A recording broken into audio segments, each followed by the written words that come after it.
Good evening, Internet, and welcome back to Bloodstone, a 4Dads 5th edition D&D campaign set in the Forgotten Realms. I am, as ever, 8BitPonies, your Dungeon Master, and I have my own voice ringing in my ear from over here. I need to go push a button. There we go.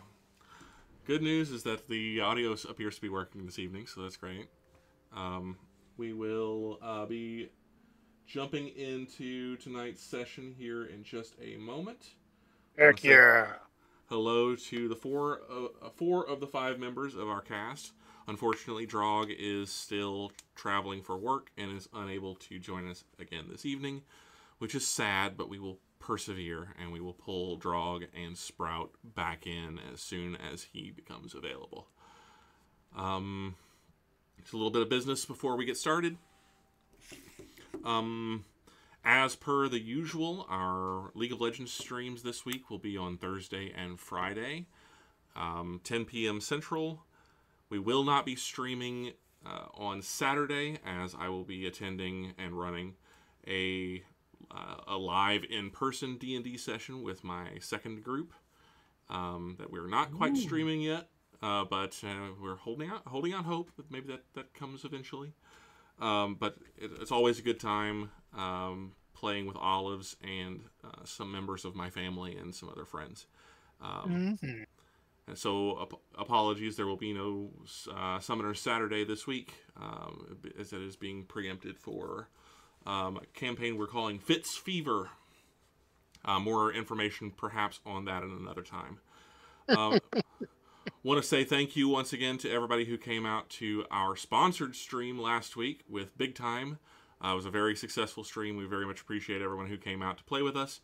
If you're interested in playing Big Time still, you have not missed your opportunity. It is a really cool, fast action multiplayer RPG MMO that it was a lot of fun whenever we were playing it. It's got a lot of really cool and interesting facets to it. I think you would enjoy playing that as well. If you're interested, check out our Discord for more information. We have a pinned post on our stream announcements channel that has all of the information on that. All you need to do is download or create an account at openloot.com, download the client, and then reach out to us here at 4Dads Stream for an access code. Still got a bunch of access codes, and they're going to be available until the end of March. So please, if you're still interested in playing, reach out to us, get those access codes in your hands so that you can play and check out what all the hubbub has been about. And check out our VOD on YouTube. Just posted up yesterday the VODs for, 2 days ago, the VOD for that stream. You can see us playing, see how terrible I am at fast action RPG MMOs, and enjoy all of the somewhat vitrolic banter between the 4 dads and those friends who were able to play with us. One more time, or last thing before we get started is we are looking for more interest, more players for our Starfleet Battles Academy. We have had 3 players thus far who have trained up and have learned how to play. I know that there are a couple more of you out there who know and love the game. If you guys are interested in playing with us, we are not going to be moving, at least not immediately, moving to a regularly scheduled weekly stream of Starfleet Battles Academy, but we are planning on kind of expanding that out and doing a little bit more with it now that we have a couple of players who are experienced. But it's been a lot of fun, and there's only more amazing stuff coming down the pike as we continue to branch out in that. If you're interested, once again, all of our streams thus far for Starfleet Battles Academy are on our YouTube channel. You can check those out or reach out to us through our Discord for more information on that as well. Gentlemen, anything you want to call out before we get started with tonight's session? No. I just apologize in advance for all the yawning. I'm just exhausted. we get it. Yeah, it's already been a little bit of a week for some of us, and it's there's no sign of stopping or no sign of it slowing down anytime soon. So we get that. Appreciate you being here just the same. Okay, well, if there's nothing else, and as far as business, then we will dive into tonight's episode of Bloodstone. Bear with me just a second.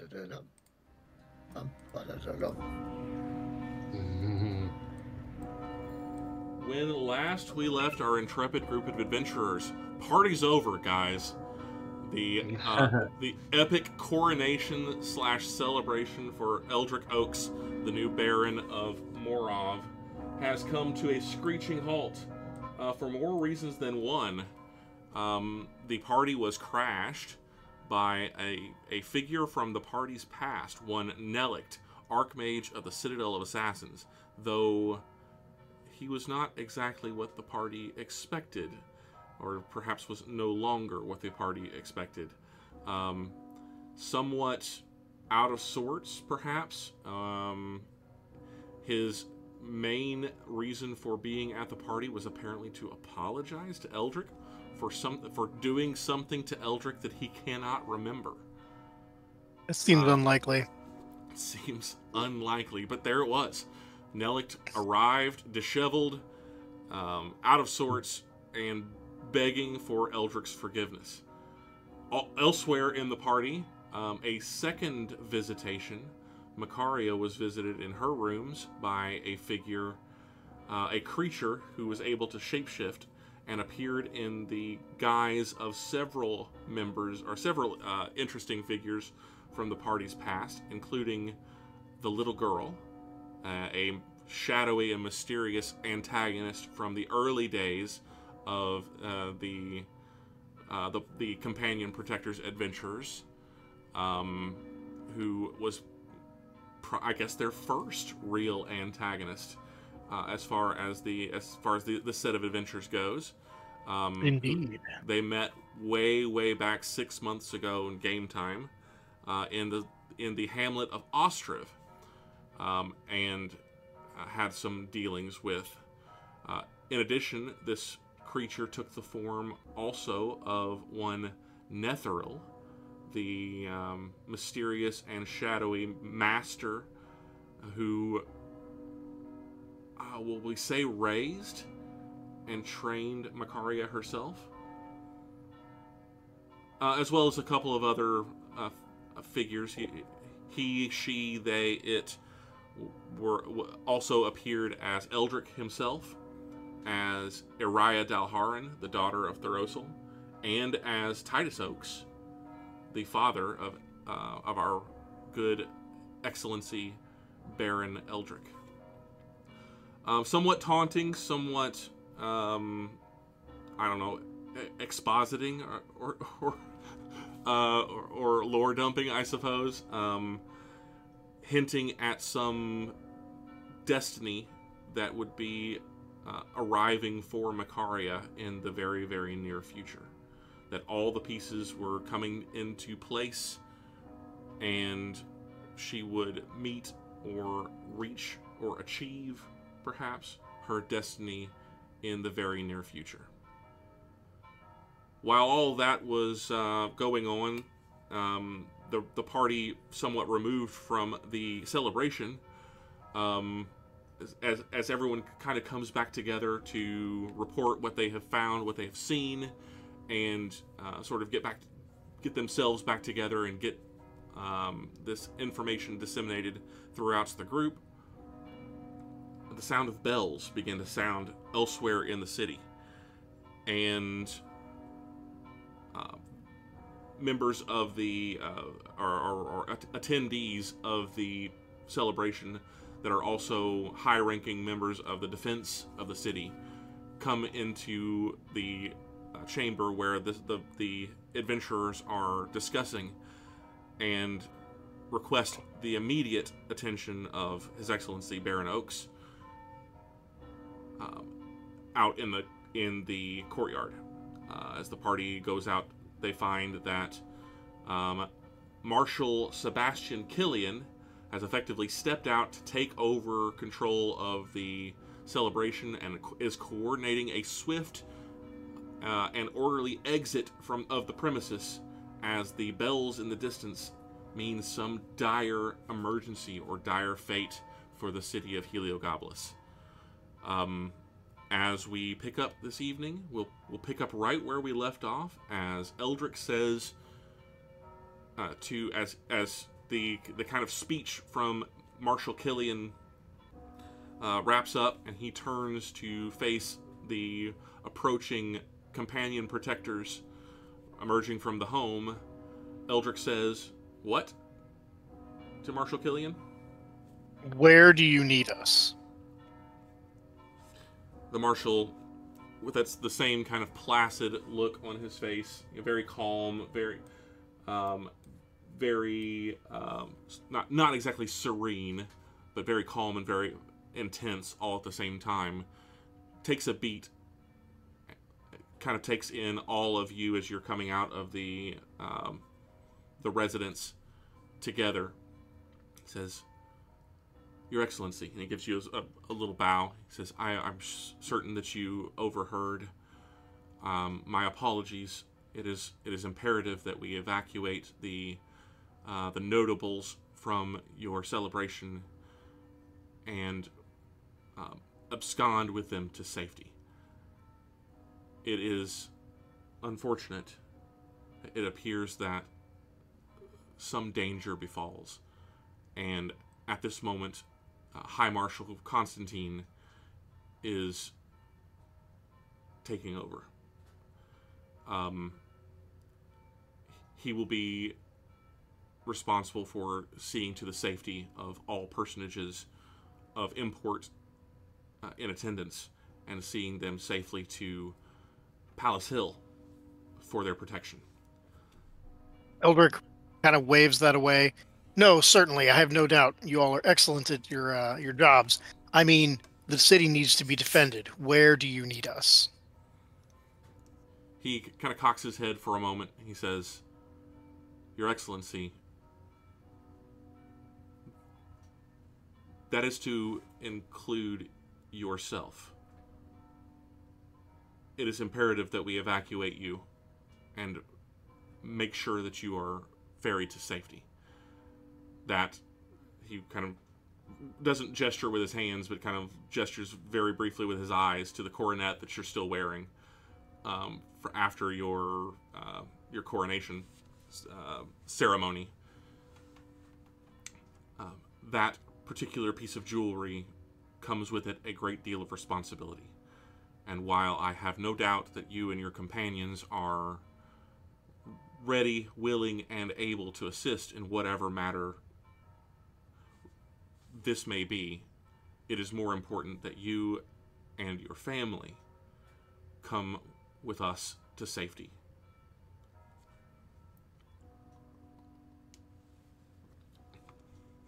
It's almost exactly at that moment that you notice the bells have stopped. That seems bad.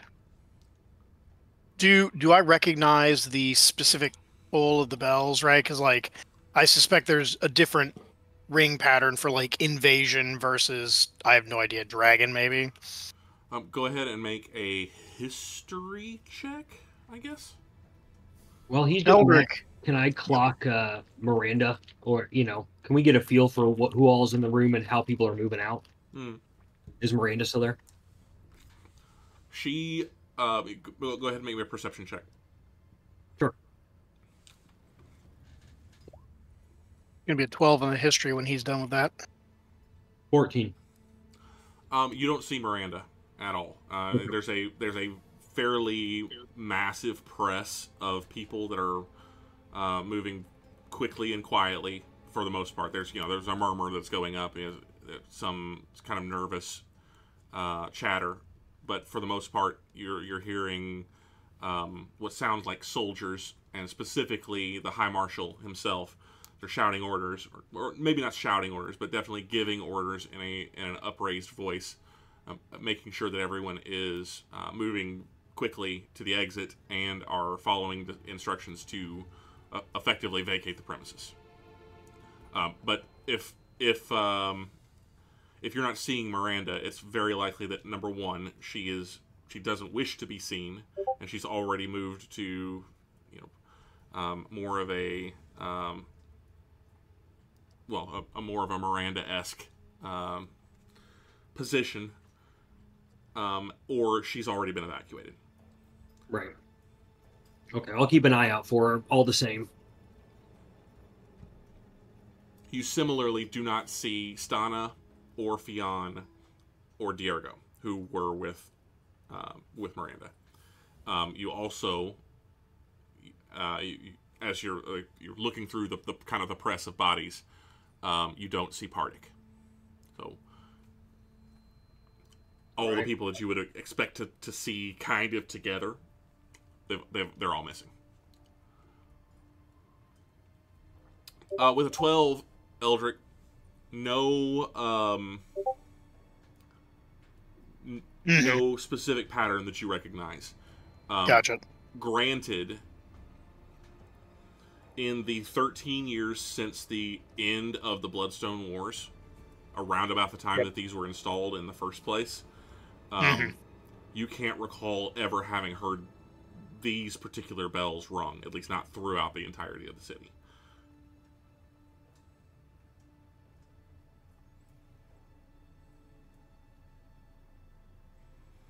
Gotcha. Well, then in that case, Eldrick will turn to, will look to Sebastian and say, let me retrieve my mother, and I will be back out shortly. And he'll turn to head into the manor. He'll reach out and very gently kind of put a hand on your arm as you turn to go, and say, I will ride with you personally. As after we reach the palace, there's some. I would like very much to get some time alone with you. There are certainly things we need to discuss, and he'll meet eyes with thoros'l and kind of nod towards the house and head on in. No, I'll follow. Is our boy Nellick still cowering on the floor here? He is not. He has been he's still in the room, but he's basically kind of limply draped over a chair, sitting at the head of the table in the dining area. Not exactly at sword point, but Kemet and Lars Narble are standing watch over him. He appears to be unconscious. Gotcha.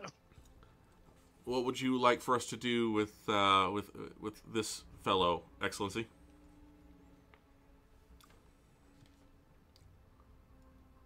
Put some gloves on. Search him. Don't touch anything he has on him with your bare hands. I'll be back shortly. And Eldrick's going to head to, I think it was his father's office where his mother was taken. Correct. Yes. Yep, he's heading that way. And whoever follows, follows.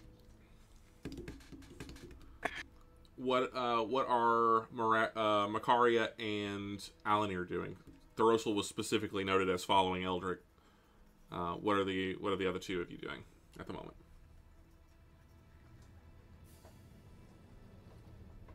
That is a very good question. Makaria is watching them strip search this wizard, and she will instruct them as they go to lay everything on the ground so she may look at it. Okay. Getting a new spell book. Watch out, he was keistered. Aww. You know how RPGs work. You know where you put the rest of your party members. No. In your bag of holding? Your Oh, prison, no. Yes, prison that's pouch of it. holding. Stop. I'm waiting for the polymorphed barbarian to pop out as a hamster or something. Oh, and God. all hell breaks loose. Definitely gonna have a side reel pop out of my tea here in a little bit. That's funny. Anyway, heading for what are you two gents doing? Well, I'm watching, so I was giving Alan here that time to think there. Gotcha. I think I'm just gonna wait out here in the courtyard with the tree until they return. Okay. You'll note that the attendees of the party, the nobles and the various city administrators, etc., filter out very, very quickly. You note that there are now uniformed members of the Bloodstone military that are here within the courtyard that are coming in, they're kind of filtering in, and they are giving instructions to Oak's house guard, essentially to stay on station and keep care of the house, and make sure that no one unknown to them comes in and no one leaves. There are some questions about what's going on, but most of those are almost in their entirety. Those questions are ignored or are brushed off. You get the feeling that everyone's very, very tense, but there's not a lot of information that's going around yet. For his part, the Marshal, Marshal Killian, goes and has a very short, very quick conversation with High Marshal Constantine and the High Magistrate, Tallboy, and Tallboy leaves. The High Magistrate stays and continues the effort here, and then the Marshal makes his way back toward you, Alanier. Okay. He doesn't say anything. He just approaches and stands very close to where he was prior to turning around and doing that, that little check-in before Eldrick left. All right. I'll kind of go ahead. When he returns, he's just kind of like on watch or not actively doing much? He has two other soldiers with him, and you notice, passive perception, you notice that they also have similar badges to what he wears. It's the golden emblem of the Bloodstone military, the golden shield with the white scales, or the silver scales, but with the white tree superimposed behind it, or imposed behind it. So other members of the Wardens of the White Tree. And he's having a very brief, very quiet conversation with them. If you're attempting to listen in, then that's something that you could certainly do. Yes, I would definitely try and do a little eavesdrop on their conversation. Quick perception check. Alright, dice, don't fail me tonight. Or more so than usual. Alright, we got a 14 total. That's a natural 4 on the die. 14's still not bad. What's with all the 14s is right. No joke. You honestly don't catch much. They appear to be very very skilled at having private conversations in public. You do overhear a couple of snippets, and so one of the first things that you hear is Farmer's Quarter at the Baron's Gate. You hear the words Platinum Gem, and you hear the word Horseman.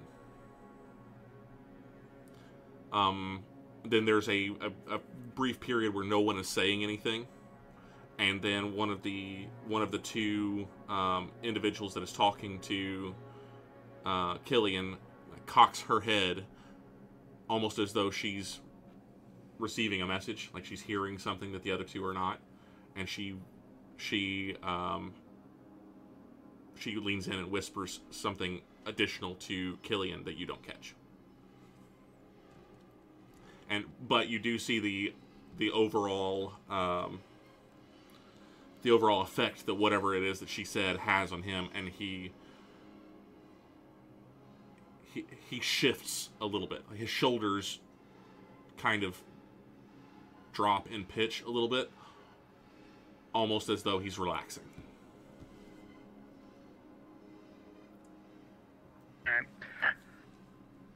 I think I'm going to take this opportunity to actually, after hearing that, do what I do best and try and figure out what's going on. So I'm going to basically start walking around the courtyard to use like the tree to block view, and I'm going to use one of my shapeshifts to turn into a hawk. Okay. And I want to basically head towards the wall because we're not that far from the farmer's quarter or the wall. So I'm going to make my way to the wall and see if I can't get an aerial view of what is going on. Great. Okay. We'll come back to you in just a moment, because it will take you just a little bit of time to get up and out to where you can see what all is going on throughout the city. Eldrick, you make it up the stairs to the hallway to your father's chambers. And I'm aware that we are not on the Oaks Manor map at this point in time. It doesn't particularly matter unless you guys need a visual of where we are. There's nothing specific that's going on here at the moment. So, while ascending the stairs. Sorry, real quick. While Eldrick's ascending the stairs, if Endurus is within a mile of him, she is going to hear in her head, "Greetings, friend. I was hoping that we would have more time to bond before I would need your services. But if you could, the city seems to be in duress. If you could take a quick sweep of the skies, it would be appreciated." You feel a pulsing around your chest, and a gentle voice comes back to you and says, "It will be as you ask, Eldrick." And then a warm sensation that then quickly fades. And that's how he lost his mount to the dragon above the city. Hey, I would say as many bad things as have happened to Eldrick, hasn't lost a mount yet. This is true. Hammond is immortal in Discovery. That's because Hammond is the dragon above the city. Probably. Oh. He's jealous of Eldrick's new companion. I've come. You left me. Fight of the Immortals. All right. So as you reach the top of the stairs, you see something that you have literally never seen in the entirety of your life. The door to your father's office is open. Oh, yeah? Well, then I'm going to enter and see what the F is going on. You see your mother seated in your father's chair behind his desk, and she has what appears to be a mug kind of clutched in one hand that is resting on your father's desk, and a cold cloth pressed against her forehead. She's conscious, but she looks very haggard.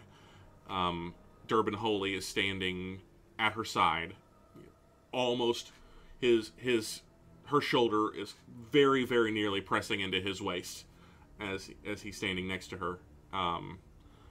And they notice about the same time as you step into the room, and your mother's eyes go wide again. "Eldrick, is everything okay? I was so worried. What's happening? I heard the bells. What befalls?"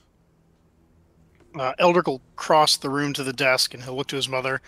I do not know yet. We are attempting to figure that out. I suspect it is nothing good. The warden of the White Tree wishes to move us to the palace, and he'll kind of look to Durbin when he asks this next question, which is, are you safer here or there? As I don't know what defense his father has on the manor. Holy kind of appears to be kind of weighing this. His eyes kind of narrow, not specifically at you, but he kind of looks away. And his eyes narrow as though he's thinking. And Madeline kind of looks up at you, looks to Durbin, noticing that this moment is happening, transpiring between the two of you. She says, I don't know, but if the wardens are involved, that's not something that we should refuse lightly. If they are suggesting that we say we're being taken to the palace, that is what he said. Not exactly the manner in which I wanted to visit, but we should do as he says. Eldrick looks to Holy to get his clock on this. He kind of makes eye contact with you again and gives a very, very slight nod, as though he doesn't want to be seen giving you the okay that his mother has already made, or that your mother has already made up her mind. Oh yeah, well, it's pretty obvious to Eldrick that there are things that Madeline doesn't know, or at least pretends not to know. So, yeah. After that, Eldrick's gonna look to both of them and say, is there anything of dire importance that we need to take with us that Father may have left here? I don't know. I mean, she kind of glances around the office. Like, it's always so. I can't imagine that there's. I wish we could talk to him and ask him, but surely you don't think that something is going to happen. Do we know what is going on out there? Like, we don't yet know, and he's definitely looking at Holy right now after asking that question. Yeah, Holy, for his part, he shakes his head or nods his head in the negative, but you can tell like it's almost a shoulder shrug from him, as he doesn't know for certain. Gotcha. Or if he does, he's not saying. Alrighty then. Well then, we should make haste. Oh, okay. She begins to try to stand up. She's a little wobbly. She kind of bumps the mug of water on the desk and doesn't spill it over, but kind of jars it a bit as she's trying to get up to her feet. Durbin is there immediately to kind of help her to her feet and helps her over to you, and then she leans very heavily on you. It's like, all right. In all my years in the city, I've never been forced to leave my home. This is... She just kind of sighs, and a lot of like pent up tension kind of goes out of her. It looks as though she's close to fainting again. But she perseveres. She holds together and allows you to take her from the room. All right, Eldrick will do so. He'll look back to Durbin as he's doing so. I trust you can close up and then follow along. Someone will need to maintain the status quo here. I can direct the staff and ensure that your interests here are protected. Understood. Then Eldric's gonna take Madeline out of the room. He's specifically going to walk past thoros'l, so that thoros'l sees her with his jelly-covered eyes, just to make sure no shenanigans have gone on. And then he's gonna take her down the stairs, and we're heading to the courtyard. We are going to head past where they were searching Nelict. Okay. We'll go back downstairs and back up maybe 2 minutes as I'm gonna take a half second. Sorry. Sure. As the Narbles, Macaria, are none too gingerly doing exactly as Eldric asked and giving Nelict a very thorough once-over. They strip him out of the dirty kind of robe that he's wearing. And start feeling around for things like interior pockets and everything, and they come up empty.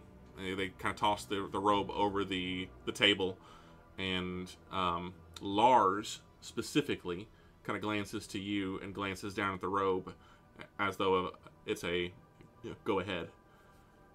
And then they get back to, they basically drape him kind of bodily back over the dining room table and start frisking him. And he doesn't move. He doesn't make any motion whatsoever. He appears to be completely out. Like unconscious out? Yeah. Okay.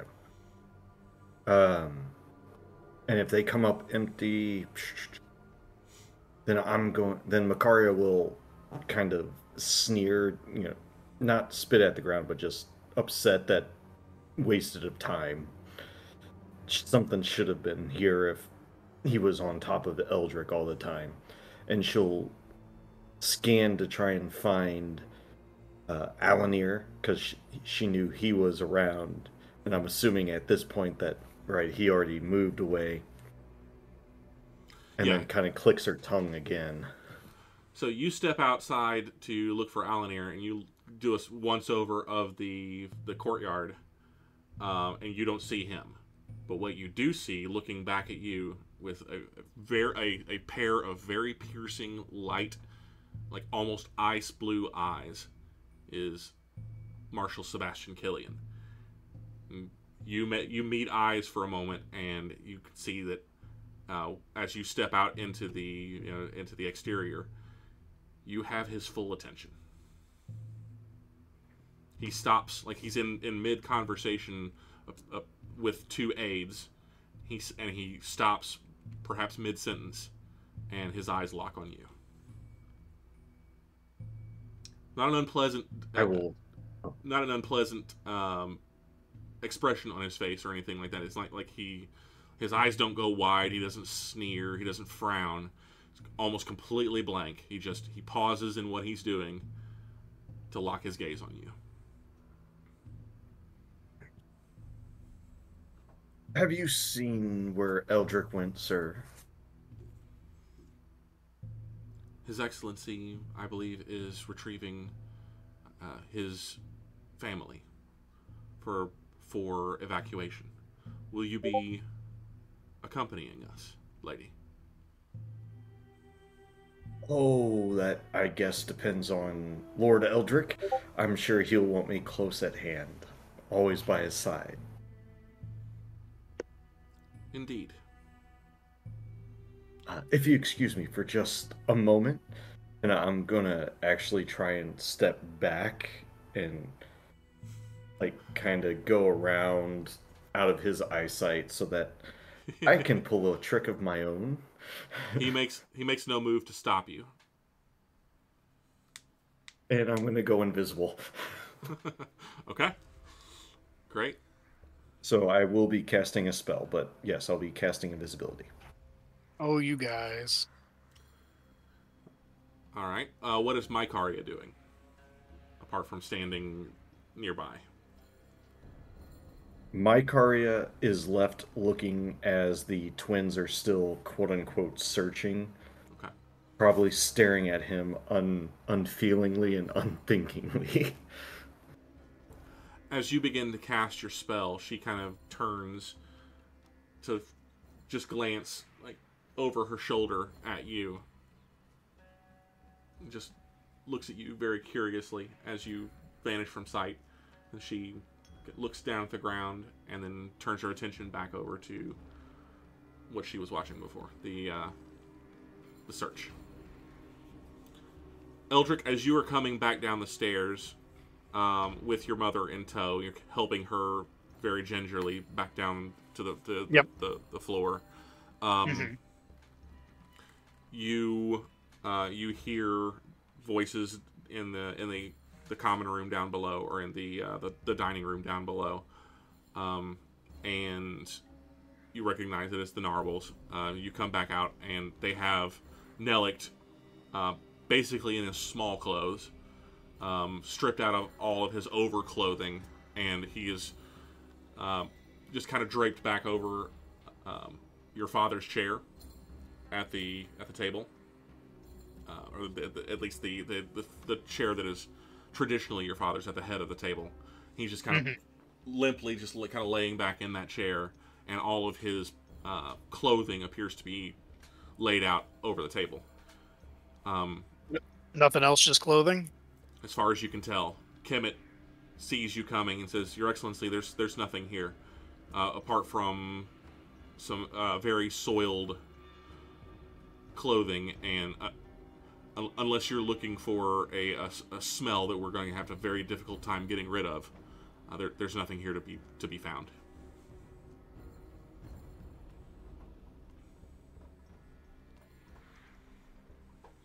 What do we do with him? So right now it's Eldrick, Madeline, the Narbles, Nellict, and who else is in the room currently? Mycaria and thoros'l. Mycaria and thoros'l. Eldrick's going to look back to thoros'l. I don't want him staying in the manor, but I'm unsure if he has any use left in him to us. What do you suggest? Either we take him with us, or we give him to the state for his crimes. Either way, he can't stay here. Well, you know my vote on how we can get rid of him, so I suggest you make this call. thoros'l, you are aware of one additional person in the room. Oh. Okay. For some reason unbeknownst to you at this moment, Mycaria is standing behind Mycaria, invisible, and has not yet made her presence known. Okay. Beyond making a little wave to you, because she knows that you can see her. Okay. Well, yeah. Okay. If she waves at me like that, then I won't make any moves. I'll just avert my eyes and try not to draw attention to her, I guess. I don't know. Anyway, that's why I say to Eldrick, you know how I'll get rid of him, so I suggest you make this decision. I don't want to say what I would do in front of Madeline, so. Eldrick knows exactly what you would do, and it's not pretty. Yeah, it's super totally messy. implied here. Yeah. And it definitely makes the smell worse. Eldrick will look to the Narbles. He can't stay here. Turn him over to the officials outside, so that they may do with him as the state, as justice dictates. Can I ask what might be a stupid question, Your Excellency? Always. Is this someone that we should... Who is this? This is Nellict, head of the Citadel of Assassins. He is incredibly dangerous, or at least he was incredibly dangerous. Both men, at the mention of that, their jaws hit the floor. Their eyes go wide. They go absolutely pale. They look at him. They look at each other. And they look back at you. And the look on their face is just... What? just a random day for us. we're Yep. And then we're rolling a drunk in the middle of our living room, in the middle of our dining room, and it happens to be quite possibly the most dangerous man in the country. And out of nowhere you hear, think of the story you can tell now that you know that. Yeah, which brings a good point, Eldrick. Should we not at least bind his hands or something? gag him in some way? He seems out of sorts, but he's still dangerous. He could be looking for an opportunity. He did lead. I would be very I'd be very good with that. Very much so. What he said. If we're not doing anything more permanent to stop him from casting, I suggest at least that. Well, then certainly gift wrap him for the warden and take him to Sebastian Killian for justice. I have no doubt that the Wardens of the White Tree will have many questions for even a debilitated Nelict. I'll spend some time then. If I'll help the Narbles make sure that his hands are bound in a way that he can't even wiggle fingers, and then we'll gag him real good too. Okay. Well, they are thankful for the help. At this point in time, you can detect from them both a hesitance and a near unwillingness to even touch him, as that previously did not exist. But they appear to be very, very uncomfortable, very, very nervous at this moment, and very thankful for your assistance. Madeline says nothing during this.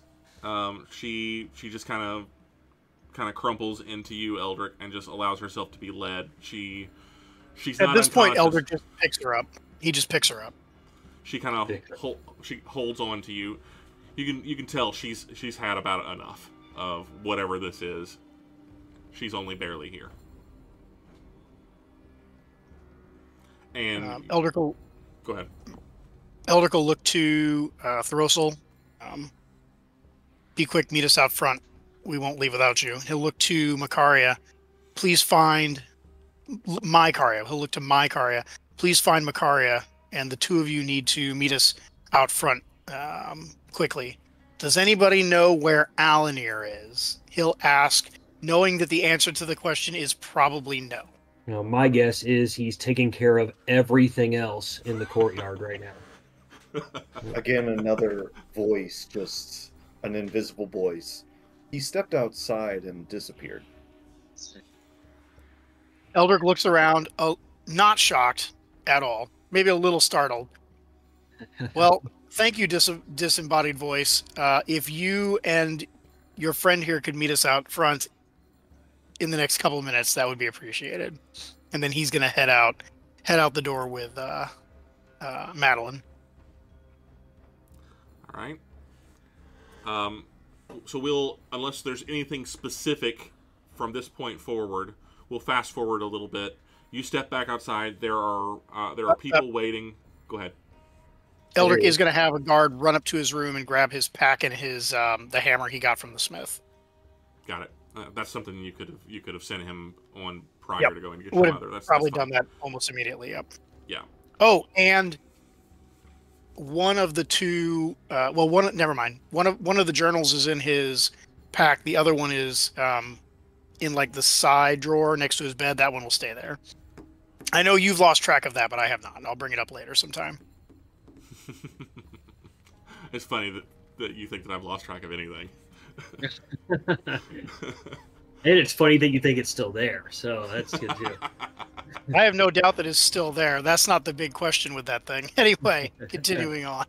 Anyway, so we'll kind of sidestep the next few moments as you and your mother are helped into the Oaks family carriage, which has already been set up with horses, and is festooned with Bloodstone military soldiers. No less than 8 soldiers are either, there's a soldier driving the wagon as opposed to your normal carriage driver. Your footmen have been replaced by Bloodstone Army, and a number of other soldiers are keeping pace with the carriage as you mount up and leave the manor. In the carriage, which is a large enough for several individuals to ride in comfortably, will be Eldrick and Madeline, thoros'l, Mykaria, and Killian. Eldrick, Madeline, thoros'l, An invisible Macaria. Well, that's the question. Is there, since Macaria is invisible, would she be able to just, quote unquote, just hitch a ride on the back? Oh, sure. Or Yeah. would she have to be visible in order to get? Okay. If that is what you desire, then yeah, you're able to hitch a ride on back of the carriage and just ride along that way. Not an issue at all. My Caria rides inside. Since I was invisible. Yeah. So it's Eldrick, Madeline, thoros'l, Macaria, and Sebastian Killian. Correct. Gotcha. You will also notice that two a man and a woman who you don't know, who you've never seen before, but are wearing the same colors and badges of the Wardens of the White Tree, are left behind at the manor, along with about a dozen Bloodstone army. Gotcha. Well, that's going to be what that's going to be. Go ahead. Quick question. Does Killian register me, the invisible one? Make an insight check. Roll high. This guy's stone-faced killer, man. 23. Oh shit! 100% yes. He, as you step out, you make eye contact with him again. As you're looking, you're searching his his features to see if he recognizes you, and he looks right at you. That'll do. He says nothing. He allows you to go ahead and do what you want to do, but he knows. You know he knows. His body language says 100% he knows. They'll never know. How are they going to know? They'll never know that I know that he... Well, I'm going to keep an eye on the road as we go, making sure these guys aren't leading us somewhere for a body swap or something. I'm convinced this is all just a big ruse. thoros'l is very skeptical. You're going to a palace. It's definitely for a body. Dude, hold on. If this is like a back alley murder, they have the wrong effing people in this carriage, man. Like, I don't care what level these guys are. Unless they're like level 20 liches. If they try to kill us in a back alley, somebody's in trouble. Yeah, that's true. In 4 or 5 city blocks radius. It might be a secret arrest or something, but like, yeah. You never know, and thoros'l's thinking all this stuff is happening really quickly and rather conveniently with all these people showing up. So he's on high alert. He's going to watch the road and keep eyes out and stuff. Well, nobody showed up. They were already there at the party. Well, right? Like the 2 evil wizards. Oh no, yeah, that's super convenient and unsettling as hell. Yes. Yes. I thought you meant the like city guard, and I'm like, no, they were. Yeah. He made a huge effort to note that all those people were already there. Yeah, they were. It makes sense that they were there for sure. All the muckety mucks, yeah, absolutely. Anyway, so we make it to the palace uneventfully, and Endurus tells me that all of the enemies have been driven from the city. It is fairly slow going, as there is a great deal of traffic. Just the number of carriages that are leaving the Oakhart estate this evening alone is enough to clog most of the major thoroughfares, and there are literal hundreds of soldiers that are moving through the neighborhood at the moment. So it is slow going. You're never far from at least a cluster of a dozen or more guards. And it appears that they've basically locked down the entirety of the neighborhood, if not the entirety of the district, and are very quickly and not...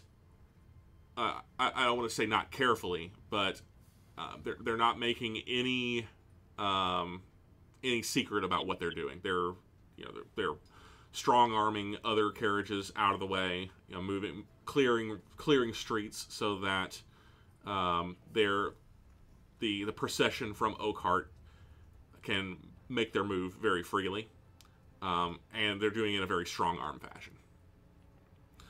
But we'll come back to you guys in a moment because we need to go back to Alanir. Ruh-roh.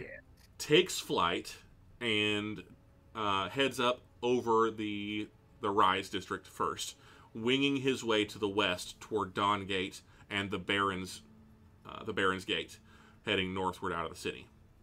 You notice very much the same thing, Alanir, as you're moving, as you're beginning to move up and getting a good view of what's going on in the city. There is a lot of activity, specifically focused around Oakhart, and then radiating outward. There's a lot of it's very late at night.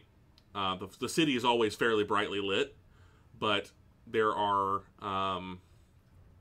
multiple groups of Bloodstone Army, not Gold Helms. Gold Helms are there too, but they're Bloodstone Army moving in fairly large groups, taking control of the various neighborhoods and the streets around Oakhart. And then that continues to kind of play out over the rest of the area that you're flying over as well. As you get closer and closer to the Baron's Gate, the concentration of soldiers gets pretty massive, as they have mobilized a great deal of Bloodstone Army for whatever this is. And they're not being quiet about it. This is not a shadow operation. This is the army has been called out, and they are taking control of the Rise and Dawn Gate districts, 100%. And they're locking down the Baron's Gate. There is a concentration, literal dozens, if not hundreds of people that are clustered around the north section of the Baron's Gate. And as you fly down, you can see, as you get closer and closer to it, go ahead and make me a perception check. All right. Is this going to be site related? It is site related. Because you're a bird. Hey, Okay. real quick, while he's rolling that, is this the Baron's Gate right here? That's correct. The northern gate is the Baron's Gate. Okay. Just wanted to make sure. The western gate would be the Duchess's Gate. Gotcha. And then the southeastern gate is the I think it's the Mogador Gate. Gotcha. The name of the lake.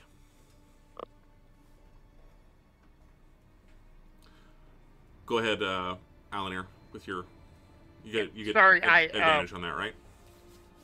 Yes. Sorry. Just swapping over to the Roll 20 tab. I accidentally closed it out, so I had to reopen it real quick. Ruh-roh. So, all right. With advantage, I rolled terrible. 18 total. Okay. Still not Our terrible. dice tonight, man. 18's not bad for you. 18 is bad for you, but 18 is not bad in general. So you see, as you are, as you're transitioning over the wall, the presence of military is thicker, just on the northern side of the wall/gate. And they appear to be clearing out a very large swath of the areas just outside the gate is basically just kind of almost like a tent city. Merchants and farmers and those selling their wares outside the city to people who are approaching the city, set up here as it's kind of their first attempt to get at those that are coming inside the city from the north. They're selling, it's like a giant farmer's market, where there's just tents and stalls and everything as far as the eye can see. They're clearing out that area right now, and they're moving what appear to be dozens and dozens of bodies. It's almost as though they're the only people that are still standing are soldiers. So, are these they're moving out like people like walking and ushering them, or like No, they're dead bodies? physically lifting and carrying what you think at first are just bundles of like cloth, like rotten cloth, or like, you know, parts of stalls. But then you realize, no, these are bodies. These are people. And as you get a little bit closer, you start to realize that more than see, you begin to smell rot and death.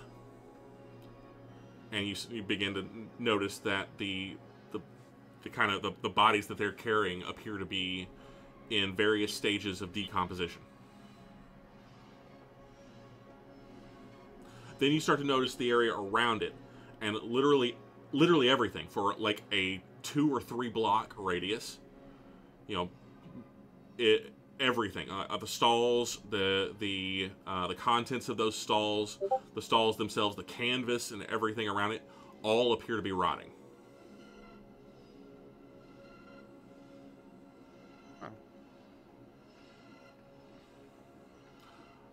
Make me one more perception check.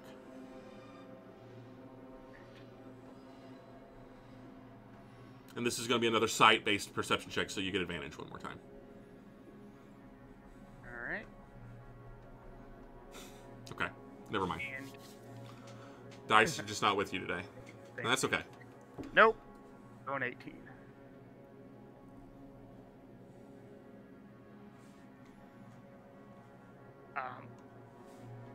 I think I might fly just a bit further to kind of almost see how far this kind of decomposition and rot, how far out it actually goes. Okay. It leaves a trail.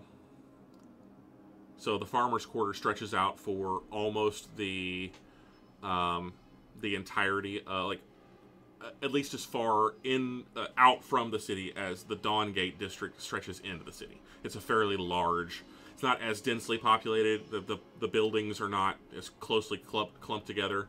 This is mostly where the agricultural center of the city, the farming families and the like, make their homes, and then move out into the farmlands around the city to work the farms, work the land whenever the weather allows for it. There is it's not difficult for you to follow. There is a swath of this rot and destruction that follows the river for the entire length of the farmer's quarter. It's concentrated, it's clustered more widespread right next to the gate, as though something definitely happened there, and that was the epicenter of whatever happened. But it's very clear that either coming or going, whatever caused that, went this way. You lose it after a certain point, after the city, the press of the city sort of starts to filter out as you get further and further away from the city itself. But I'll give you one more shot. Make a perception check as you continue to follow this kind of swath of destruction. 20. Yeah.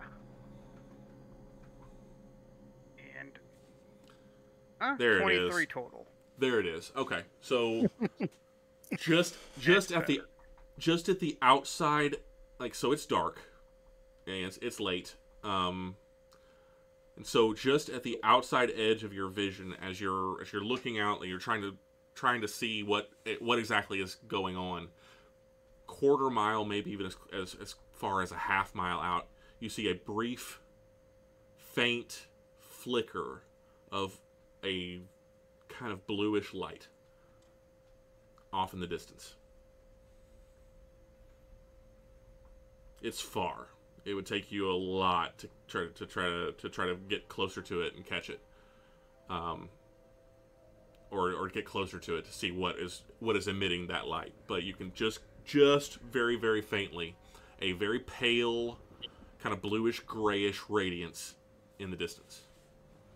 And something in your mind says that whatever caused this That's it. That's it. And it kind of looks basically from the destruction like whatever event or catalyst happened started at the gate, and then whatever this is basically hightailed it away from the city. That's possible. That is one conclusion that you could draw from this, and you would not. There's evidence to support that. Yes. All right. I think I have more or less found out what I wanted. I'll go ahead and make a U-turn and basically start heading back towards the Palace District, and basically returning to Eldrick and company, basically locating them.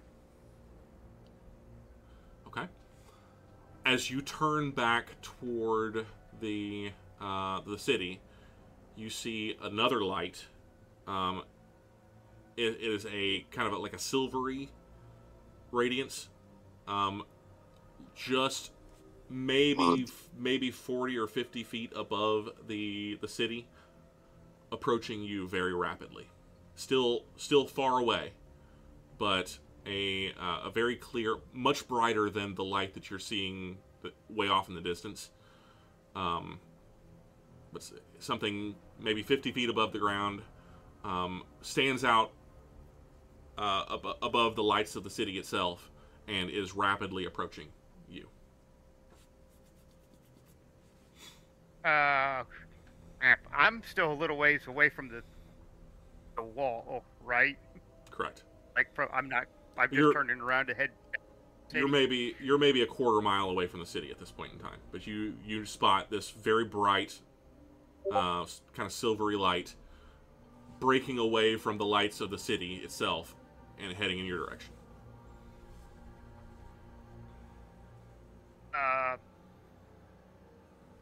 I'm going to kind of try and give that light a wide berth to see if it's actually focusing or coming just in my direction or at me. Just fly casual. I'll try and give it a wide berth. Just fly casual. Don't worry, he knows some moves. He's got some maneuvers. He's got some maneuvers, that's what it is. Yeah. Okay.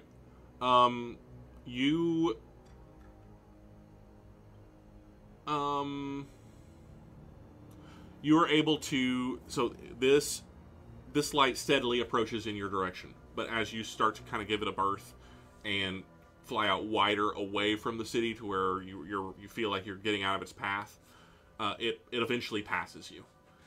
You keep a good distance from it. Go ahead. I keep doing this. Go ahead and make me another perception check. Your perception is very high, so chances are very good that you can pick up more from this than you have thus far. Just a light. Yeah. All right. Let's see. Yeah. We got a 27 total. So as you see this light start streaking past you, it's moving much faster than you are. And it doesn't appear to be, as you start to wing sort of away from what appears to be its path, it stays on its path and does not continue to approach you. It continues on by. And as you're about level with it, you're still maybe, 100 yards or so out away from it. You see large silvery white feathered wings sprouting from the back of a gleaming white stallion.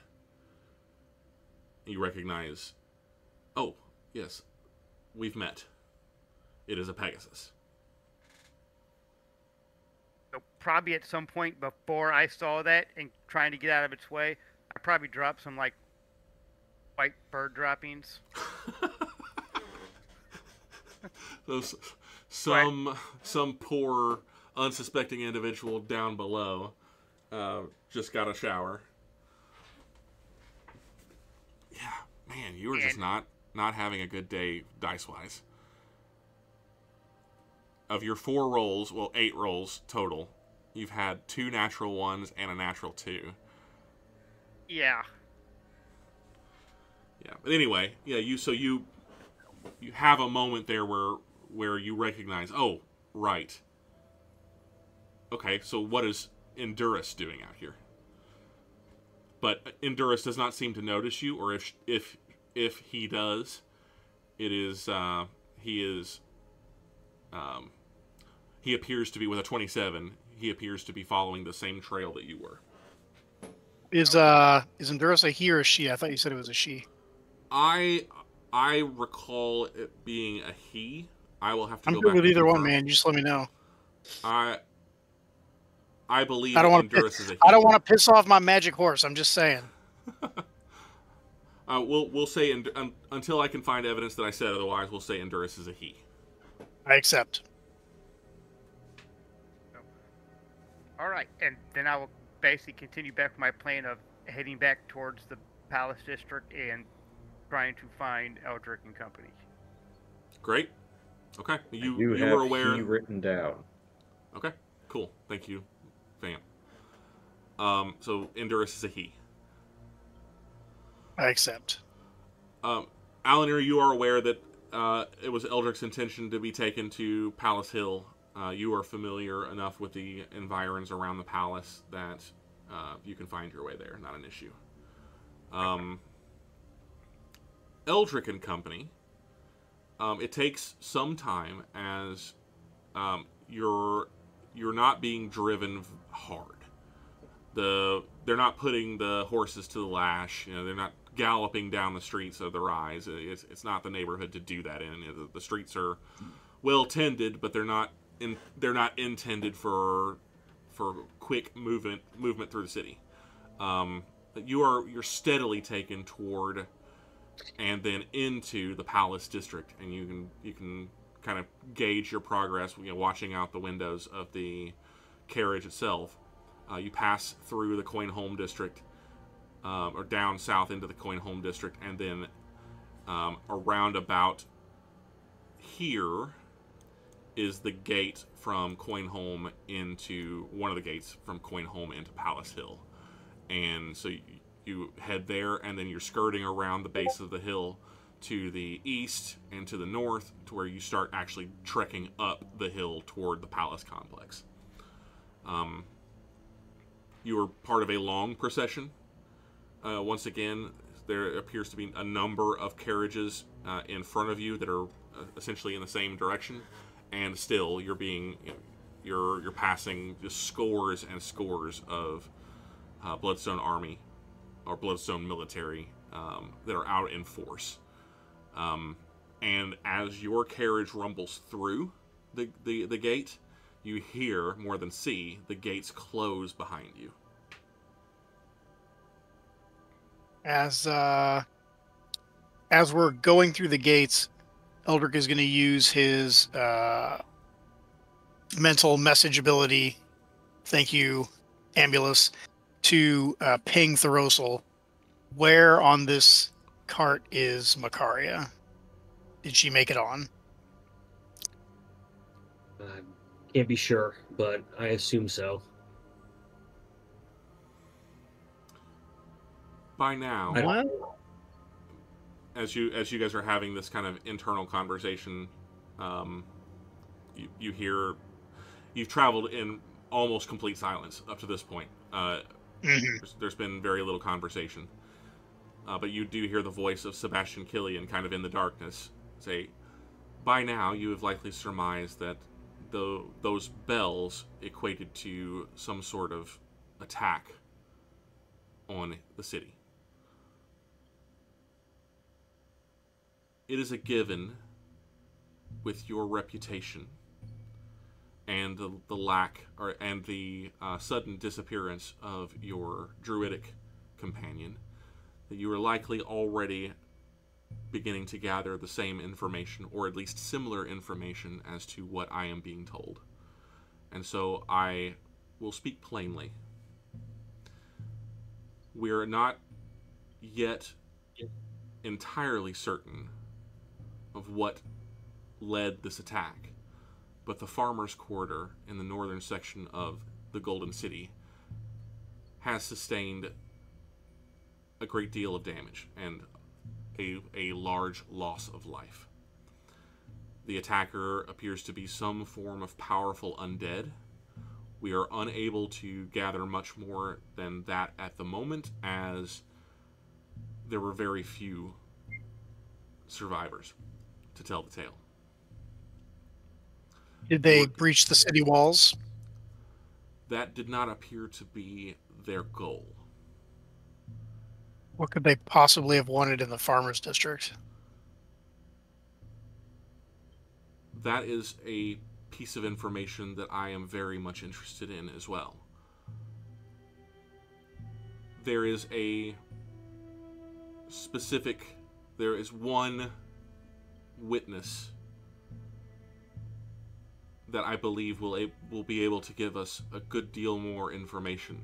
As it is said, this individual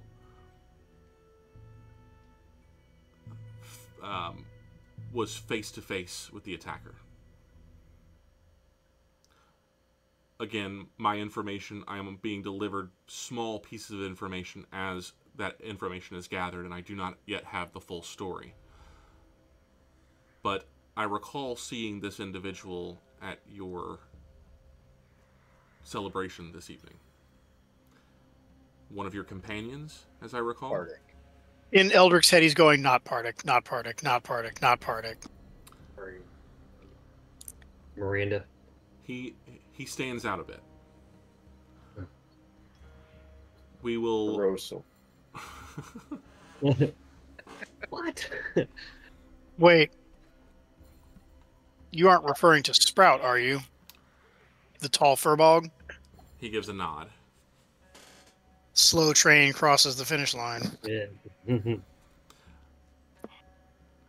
Your companion is being transported to our destination. Perhaps we will be able to get more information from him after we arrive. In the meantime, he kind of looks around at your assembled group. I think it wise, perhaps pertinent, to divulge to you that this is not... He pauses for a moment and seems a bit uncertain. This is not the first such attack that we have heard of.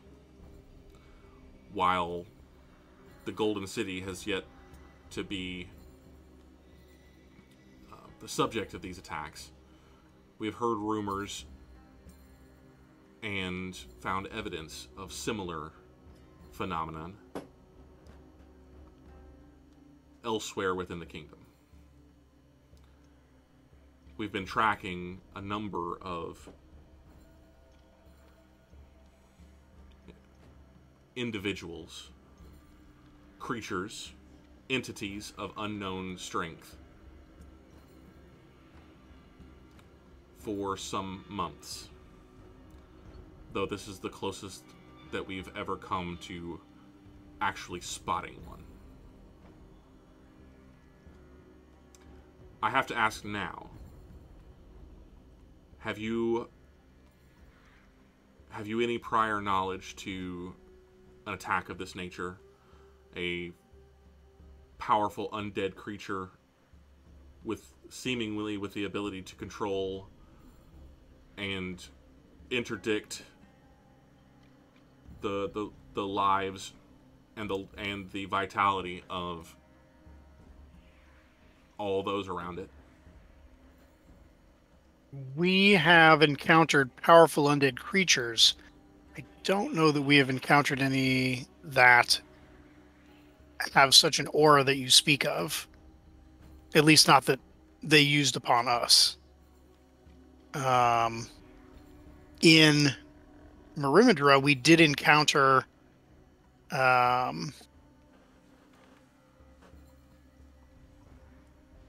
unsure if it was a wizard or the goddess that we fought there that was able to bring hordes of undead back to life. But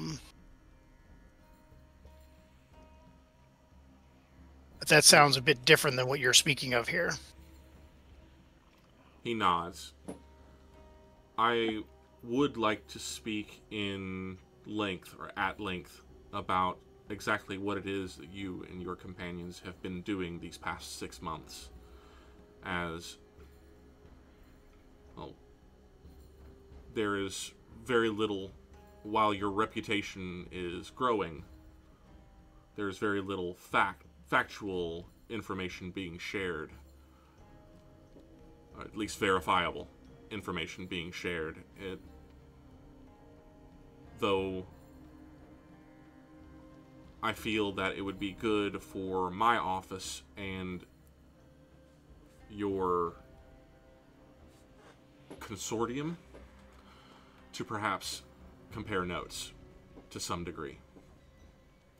Your name keeps coming up, Excellency, and I intend to understand why.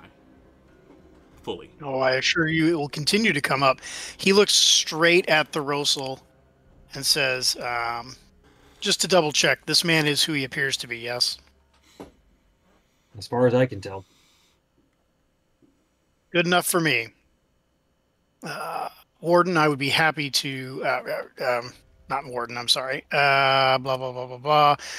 Marshal, I would be happy to compare notes with you at length. And he'll kind of like gesture towards his mother, who may or may not be asleep right now, when we are in more private quarters. In the safety of the palace, yes.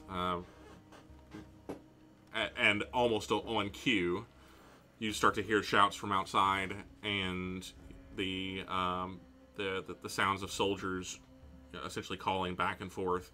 And outside the window, you begin to see rising up as your carriage is actually rising up the terraced palace hill itself. The high palace comes into view. Few of you have seen it up close, at least this close. thoros'l, probably the closest you've ever come, is the view from the bar, the Starry Night, which is, you're half again as close to it now as you were then. It's an impressive edifice, at least 3 stories above ground, sprawling environment. Nearly, I think, 300 or 400 years old. The original royal palace of the Bloodstone Kingdom when it was Damara. Though it hasn't been the residence of the king since the end of the Bloodstone Wars. This in just a few short months will once again, though, be the central nervous system of the entirety of the Kingdom of Bloodstone, as King Gareth himself will take up residence here in just over a month. As your carriage is led up into the castle, the castle kind of courtyard, you can see high walls all around, and once the carriage does come to a stop, you are escorted very quickly, and notice a number of other individuals who are being similarly escorted into the first floor of the palace itself. Your group is kept together. You lose track of Killian for a moment, as he appears to be doing a number of different things, speaking with a number of different people. But he does bid you, please make yourself comfortable. We will have an opportunity to speak again very briefly. And you're led into a spacious, secure chamber in the lower floor, the underground floor. Not exactly the palace dungeon, but a basement of the palace itself. And you'll notice that there are a number of other individuals, including you catch just the barest glimpse of the Baroness Sylvia being led into a similar room down below. As you are led into a chamber of your own, separate from the one that you see Sylvia disappear into, just down the hall. You are led into the room by a cluster of soldiers. You notice that there are no fewer than a dozen soldiers that are posted in the kind of corridor leading to these rooms. and 4 soldiers that are posted inside the room itself. The only other individual that is in the room, but as you enter, is the title, because that's important. The Grand Master, Basra Fuling.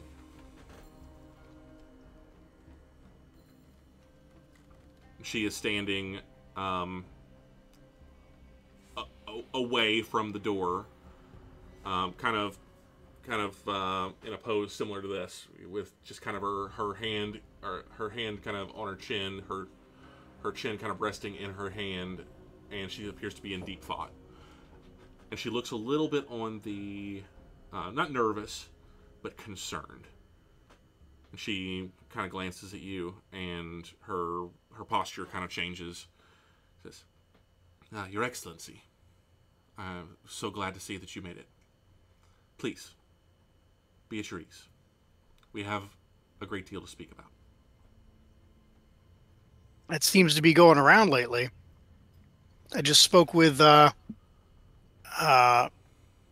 Marshal Sebastian as well. It is good to see that you made it. Reminder for everybody else, this is the Grand Master of the Order of the Golden Cup, who is basically the leader of Eldric's knightly order. Not, I think, that he's been knighted yet. Just saying. That's true. Yeah, I love that I'm a Baron, but I'm still an initiate to the knightly order. I might have to use some political favors on that one. Anyway, he's gonna look to her. Glad to see that you are here as well. Do you have any word as to what is going on outside that I may not have gotten from the Marshal? Very, very little information is being shared this time, other than, unfortunately, it seems that there was a great loss of life. I chafe at being here instead of being in the field, as I feel I would do. But that matters very little. It is important that you and I speak, and very soon. So I have... Well, the timing could be better on this, I will grant, but I have orders for you, Excellency. Well, there's no time like the present, and I don't believe either of us has anything else to do. On a side note, has Endurus gotten back to me at all yet? You have not heard back from Endurus yet.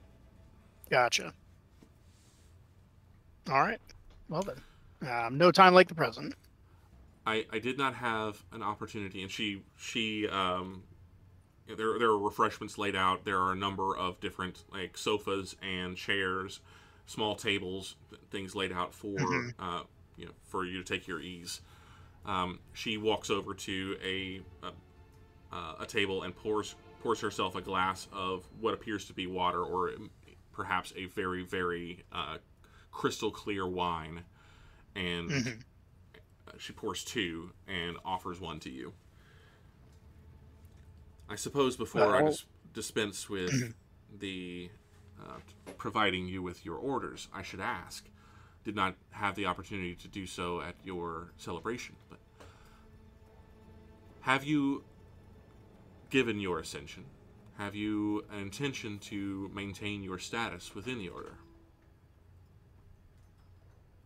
You have a great number of new responsibilities. It would be understandable if you had an intention to discontinue our association.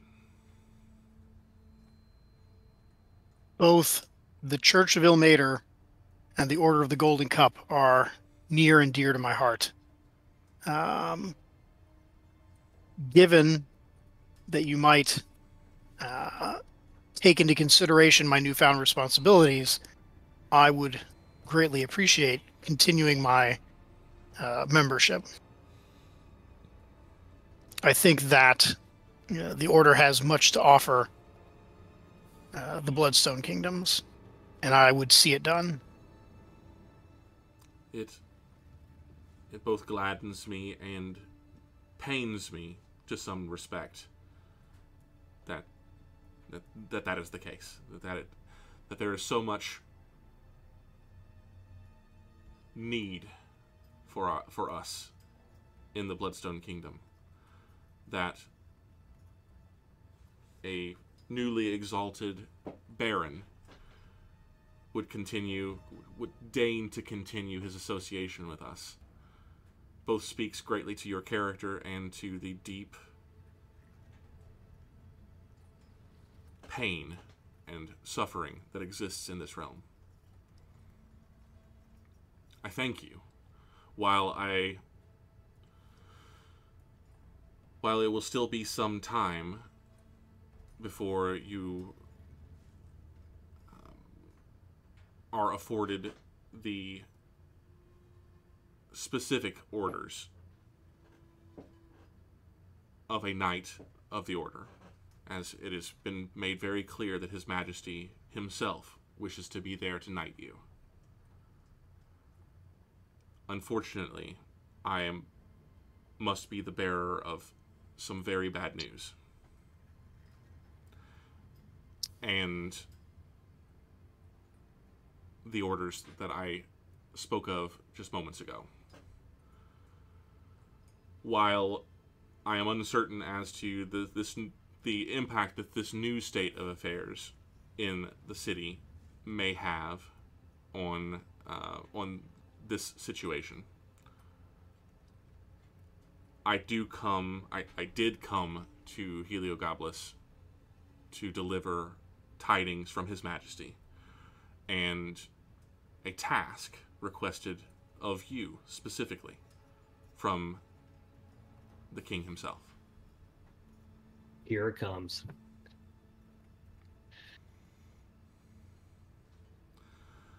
She takes a long pull of the whatever it was that she poured into a glass. I'm sure Eldrick does likewise, given his current misgivings about the king's status. Assassination. Takes a long pull and immediately dies. You're dead. Ugh. Then perhaps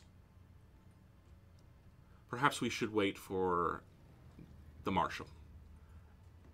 On cue, the doors open and Marshal Sebastian Killian strides in, solo, and the 4 soldiers in the room very quickly stride out, leaving just you and your companions and your unconscious mother, who's now reclining comfortably on what appears to be a long divan.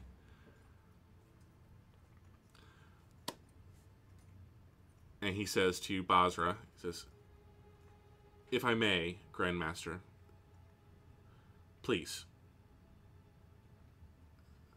continue your thought." The Grandmaster nods at him and says, "Your Excellency, I have been sent here to carry an order for you and your companions, if they deign to follow you, to prepare a journey post-haste to the west, to Mulmaster, as the personal representative of the crown. I have details that will be provided to you as necessary, but the expectation is that it may be some time before you return home. You will be provided with a short adjustment period to set the affairs of your barony in order, and to appoint those that you need to manage your affairs while you are away. But you will be representing the Crown of Bloodstone in War Council.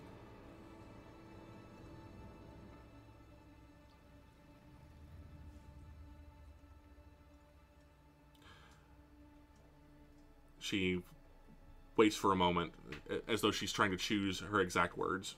Real quick, Mm-hmm. remind me, what is Mole Master? That's a place, a fort. What is that? Mole Master is a city on the other side of the mountains to the west. There is a pass that is only very recently, within the last year, been opened up. That it's a moon sea city. Let me show you on the map. Show beats tell, right? So let me move us over to the map, the campaign map. So is that actually doing the thing? We have a sepia map. Okay, mine didn't update. Got brown tones all over the place. The stream map didn't update, so let me figure out why that is. Let's see if I can just refresh the stream map and get that back. Oh, interesting. It sure didn't. There it goes. It's coming back up now. Aha! To be honest, I was waiting for it to be the manor, and I was really going to laugh. Mm-hmm. Neither of the maps that were being shown tonight. Okay, so you are, if you're looking at the map, you are currently here in Heliogopolis. Mm-hmm. Yep, right next to the big Moga something river. Mogador, Not river, lake. Lake Mogador. Yep. Yeah. Lake Mogador, that's it. To the west are the Galenas Mountains, which separate the Bloodstone Kingdom from the rest of the world, effectively. Mm-hmm. There is a pass that leads basically directly through the mountains from here over to about here on the banks of the Moon Sea. Mm-hmm. There's a city called Mole Master that is a new relation with the Bloodstone Throne, but is a trading partner as of little over a year ago, when the work to establish the pass between Bloodstone and Mole Master through those mountains, but when that project was started. Pass opened earlier this year, and is supposed to be a big deal for trade between a massive numbers of markets within the Moon Sea area and Bloodstone Kingdom. So great deal for prosperity, blah, blah, blah, all that good stuff. Around the Moon Sea, there are a number of other independent city-states that their names don't particularly matter to you at this moment. Sure. But knowing that you're effectively to be sent to Mole Master at the behest of His Majesty to participate in a war council.